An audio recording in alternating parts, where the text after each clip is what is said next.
मित्रो, 28 फेब्रुवारी हा राष्ट्रीय दिन म्हणून भारत साजरा करते. परंतु याला जो लोकाश्रय मिळाला पाहिजे तो काही नाही. राष्ट्रीय विज्ञान दिन साजरा केला जातो तो काही महाविद्यालयामध्ये, काही शाळांमध्ये, आणि तिथे सर सी.व्ही. रमन यांचा फोटो ठेवला जातो. काही वॉलपेपर प्रकाशित केले जातात आणि सी.व्ही. रमनबद्दल माहिती सांगितली जाते. असं सर्वसाधारण काही ठिकाणचं एक रूप असते, काही ठिकाणी थोडं वेगळंही रूप असते. तर राष्ट्रीय विज्ञान दिनाच्या अनुषंगानं, राष्ट्रीय विज्ञान दिनाच्या निमित्तानं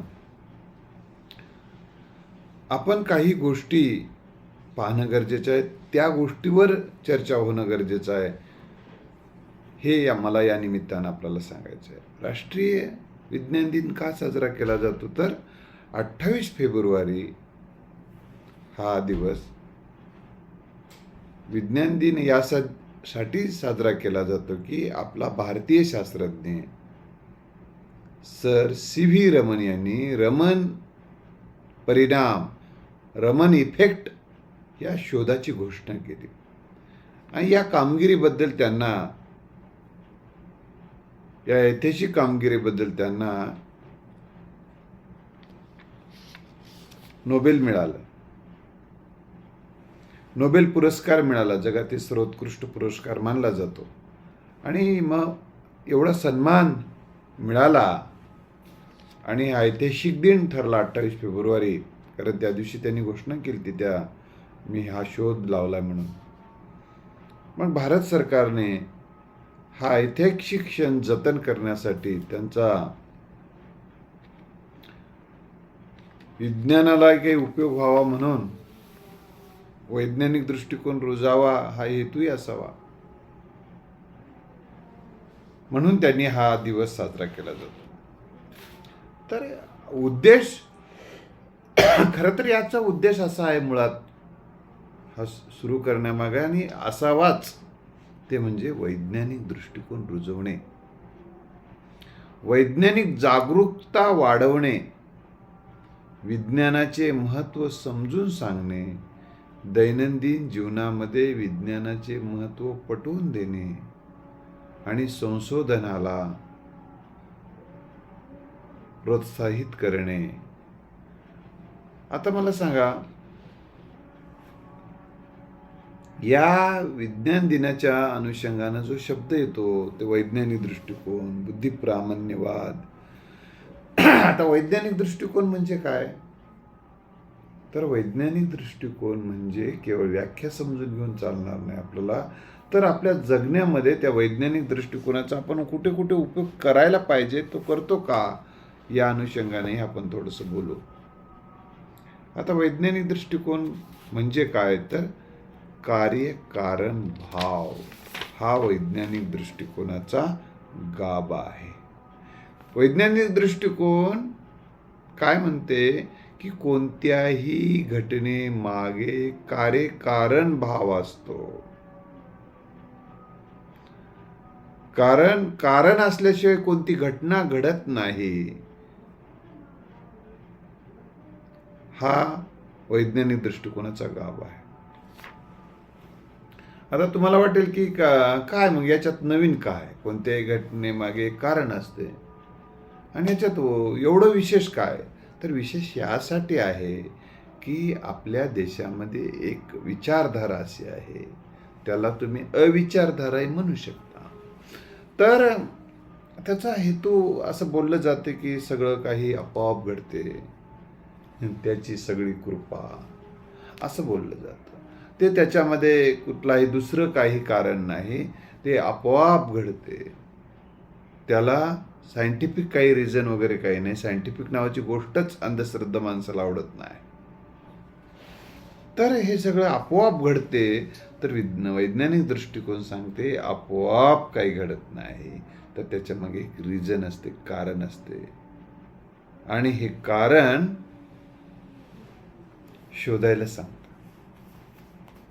तर त्यामध्ये प्रयोग शिकवते. काय वैज्ञानिक दृष्टिकोन हे केवळ त्यांना वाटते ते सांगत नाही, तर ते निरीक्षण, प्रयोग, पडताळणी, तर्क या आधारे सत्य स्वीकारण्याचा हा दृष्टिकोन आहे. अनुभव, निरीक्षण, प्रयोग, तर्क या आधारे सत्य स्वीकारण्याचा जो दृष्टिकोन आहे तो वैज्ञानिक दृष्टिकोन आहे. मग वैज्ञानिक दृष्टिकोन या देशासाठी आणि मानवी प्रगतीसाठी आवश्यक आहे का? उगा वैज्ञानिक दृष्टिकोन आपण वापरायचा, वैज्ञानिक दृष्टिकोनाचे काय फायदे काय आहेत का, हे आपण थोडक्यात बघूया. आता उदाहरण लक्षात घेतलं पाहिजे. पाऊस कमी पडतोय, अवेळी पडतोय, तर याचे काय कारण आहेत? तर वैज्ञानिक दृष्टिकोन काय म्हणतो की बाबा, वैज्ञानिक दृष्टिकोनाचं म्हणणं आहे की हवामानामध्ये बदल झालेला आहे आणि झाडं तोडण्यामुळे ढग हवा अडत नाहीये आणि ढग पुढे निघून जातात. तर तुम्हाला जर पाऊस जास्त पडावा वाटत असेल तर झाडांची संख्या वाढवा, झाडं वाढवा. आणि मग झाडांची संख्या जर वाढली तर हवा रोखेल, तो बरोबर ढग रोखतील आणि पाऊस पडेल. हा वैज्ञानिक दृष्टिकोनातून मांडलेला हा सिद्धांत आहे, हा विचार आहे. पण अवैज्ञानिक दृष्टिकोन, अंधश्रद्धा माणसं काय म्हणतात? पाऊस का पडत नाही? पाप झालं. पड पड रे पावसा, होऊ दे वल्ली माती, कुणबी आला काकुलती, गाईच्या चाऱ्यासाठी. हे लोकगीत आहे. आणि मग त्या गीतातली स्त्री काय म्हणते? पड पड रे पावसा, होऊ दे वल्ली माती. वल्ली म्हणजे ओली. होऊ दे ओली माती. ओली हा प्रमाण भाषेतला शब्द आहे, तर बोली भाषेतला वल्ली आहे, त्यामुळे वल्लीच म्हणतात. पड पड रे पावसा, होऊ दे वल्ली माती, कुणबी आला काकुलती, गाईच्या चाऱ्यासाठी. कुणबी म्हणजे शेती करणारा व्यक्ती, कुणबी. आणि तो जो समूह आहे शेती करणारा, तो कुणबी समाज. ही व्यवसायावरून पडलेलं नाव आहे कुणबी. तर गाईच्या चाऱ्यासाठी काकलू, त्याला तर गाईला चारा काय टाकायचा? पाऊसच पडला नाही, वाळून गेलं तर शेतामध्ये पिकच आलं नाही तर काय टाकायचं, असा प्रश्न पडलाय. त्यामुळे पड रे पावसा, पावसाला विनंती करते स्त्री. आणि मग त्याच्यामध्ये काय? कस पडू माये बाई. पाऊस काय म्हणते? कस पडू माये बाई, दुनियेमध्ये पाप लई, माये बहीण कळत नाही. म्हणजे पाप जास्त झाल्यामुळे हे पाऊस पडत नाही, मी पडत नाही, अशा पद्धतीने पाऊस. आता या ठिकाणी हे भावना म्हणून ठीक आहे, परंतु पापाचा आणि पाऊस पडण्याचा काही संबंध नाही, असं वैज्ञानिक दृष्टिकोन सांगतो.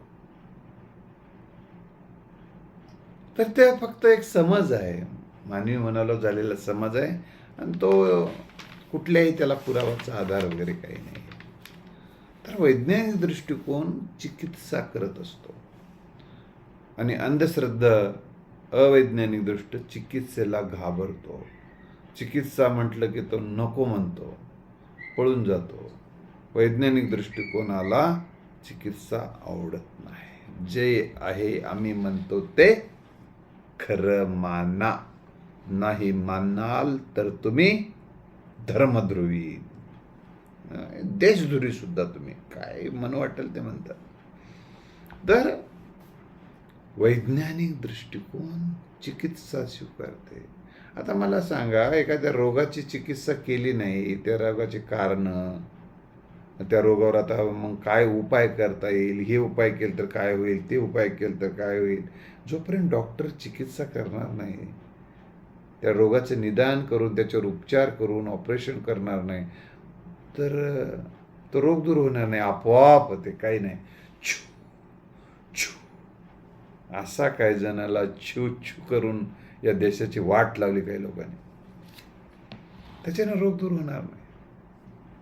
त्यासाठीच ज्या कारणाने रोग झालेला आहे ते कारणं दूर करावे लागते.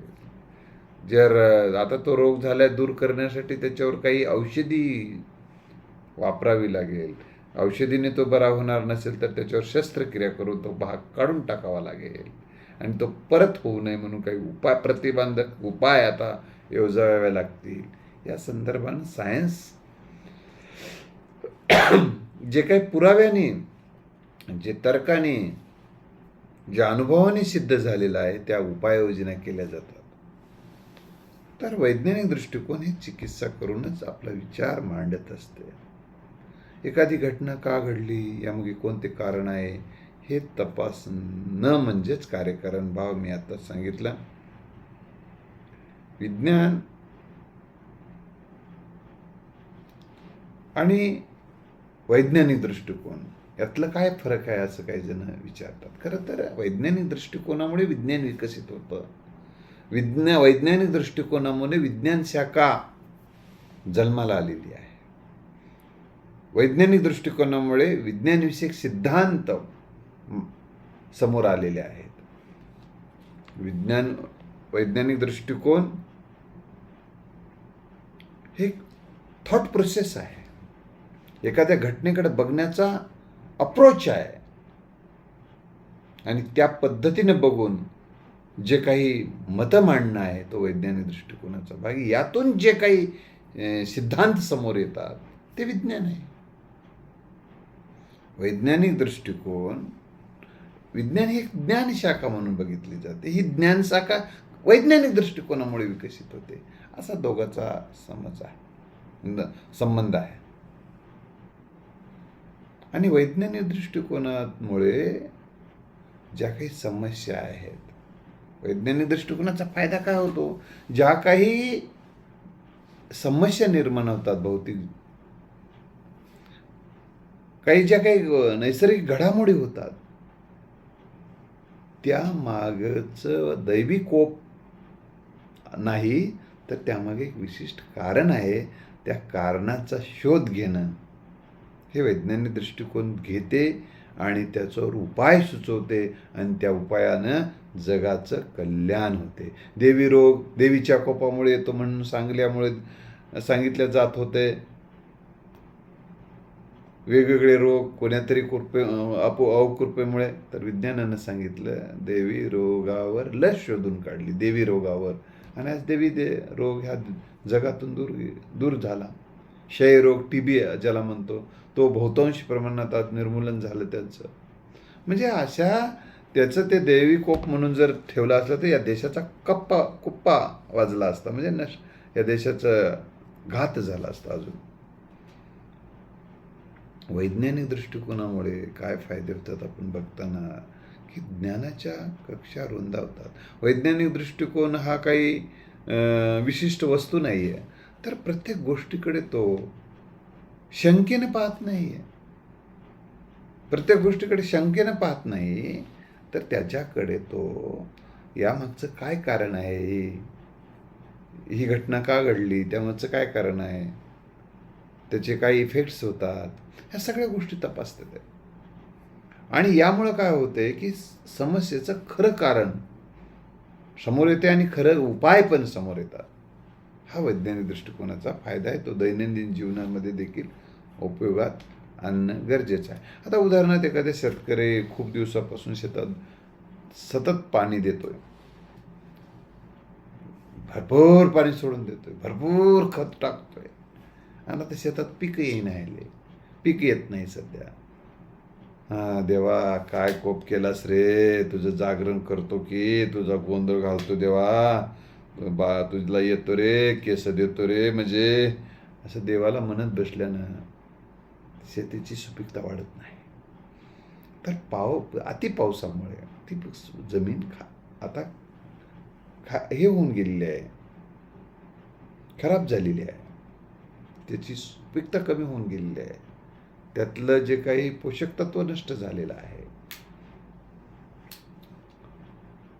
काही शेती क्षारमय झालेली आहेत.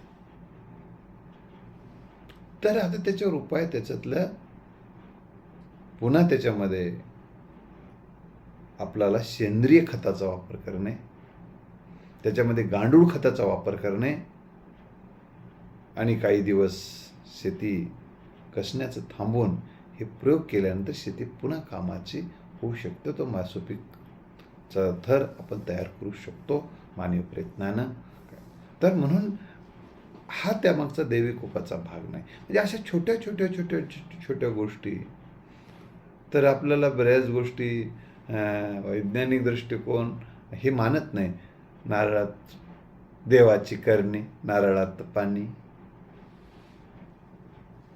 तर हे असं काही मानत नाही. तर त्या प्रत्येक गोष्टीच्या मागं एक कारण आहे, तशी एक सृष्टीची ती रचना आहे आणि त्यात तो रचनेचा एक भाग आहे असं तो मानतो. आणि त्यामागे कुठल्याही गोष्टीमागे कारणच आहे हे मात्र कधीच वैज्ञानिक दृष्टिकोन विसरत नाही. आणि ही विचार करण्याची, वस्तुनिष्ठ विचार करण्याची क्षमता मानवामध्ये विकसित करण्याचं काम वैज्ञानिक दृष्टिकोन करते. आणखीन एक महत्त्वाचा फायदा आहे, वस्तुनिष्ठ दृष्टिकोन. दोन दृष्टिकोन असतात, एक आत्मनिष्ठ पण असते. आत्मनिष्ठ दृष्टिकोन काय म्हणतो, किंवा मला असं वाटते, सत्य काय असत्य काय मला काही माहिती नाही, मला असं वाटते म्हणून मला वाटते ते मी म्हणतो, हा आत्मनिष्ठ आहे. ही आत्मनिष्ठता आहे. वस्तुनिष्ठता काय, जसं आहे तसं सांगणं, जे आहे ते सांगणं. हे आत्मनिष्ठ दृष्टिकोन नाही, तर हा वस्तुनिष्ठ दृष्टिकोन आहे.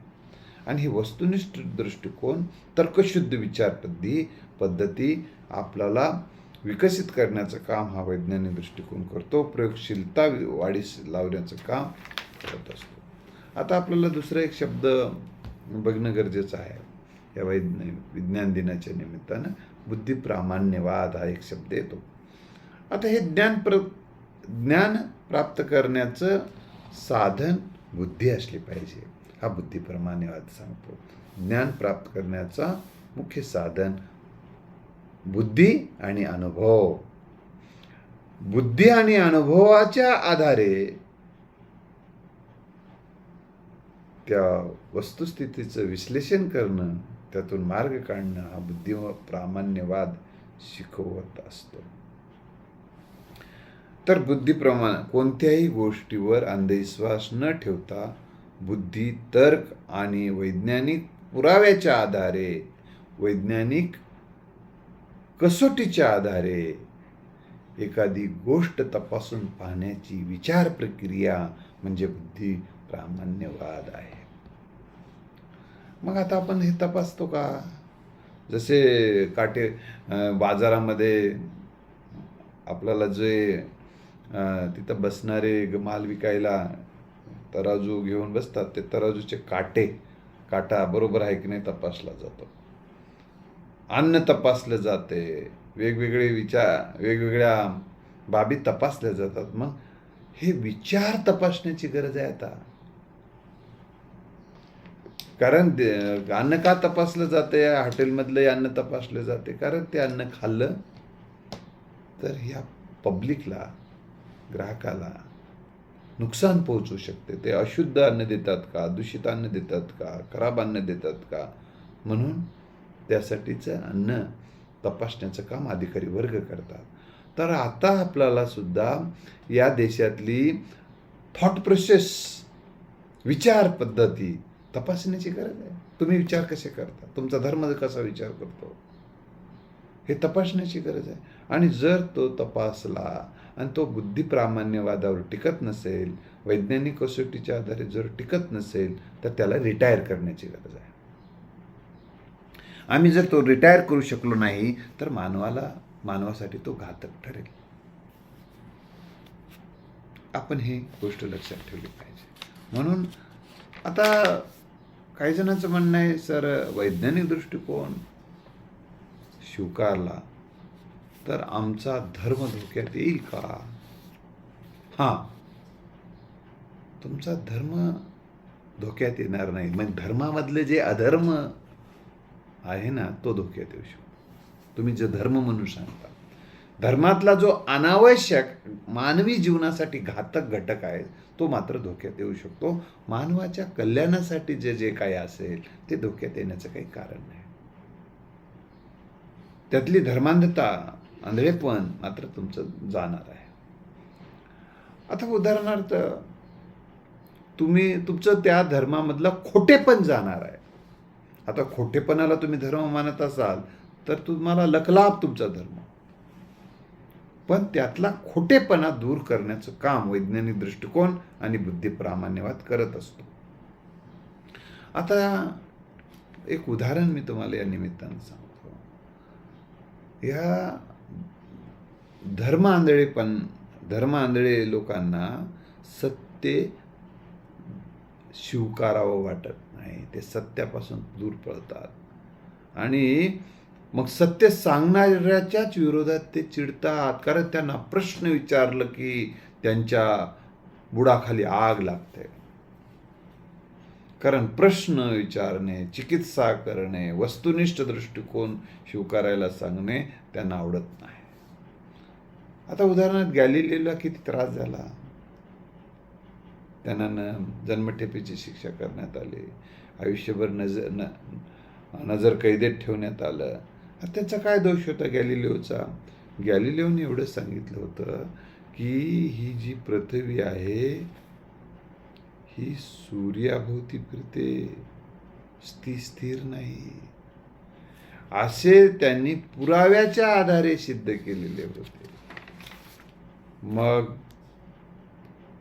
त्यांना हे मत चर्चच्या विरोधात जाणार होतं आणि मग त्याला शिक्षा करण्यात आली. काय चर्चेची शिकवण होती? पृथ्वी ईश्वाचा हा केंद्रबिंदू आहे, हे केंद्रबिंदू आहे. परंतु गॅलिलिओनी कोपर्निकसच्या सिद्धांताचा आधार घेऊन दुर्बिणीच्या साह्याने हे सिद्ध केले की पृथ्वी स्थिर नाही आहे. पृथ्वी सूर्याभोवती फिरत असते. काही जण तर सांगितले होते की सूर्यच पृथ्वीभोवती फिरतो, सूर्य पृथ्वीभोवती फिरत नाही. सूर्य पृथ्वीभोवती फिरत नाही तर पृथ्वी सूर्याभोवती फिरते. हा क्रांतिकारक सिद्धांत त्यांनी, परंतु त्यांना एवढा छळ करण्यात आला. त्यांना आपलं त्याचं मत त्याला माग घ्यायला लावलं. हा जो काही भाग आहे गॅलिलिओचा आणखीन एक संदर्भ म्हणून मी सांगेल. गॅलिलिओच्या काळामध्ये आपला कोणताही सिद्धांत दबाव आणून मांडला जायचा आणि मी म्हणतो तेच खरं, अशा पद्धती हेच सिद्धांत आहे खरा. पण गॅलिलिओने एक नवा पायंडा पाडला की तुमचं जे काही म्हणणं आहे ते पुराव्याच्याच आधारे मांडायला पाहिजे आणि मांडा.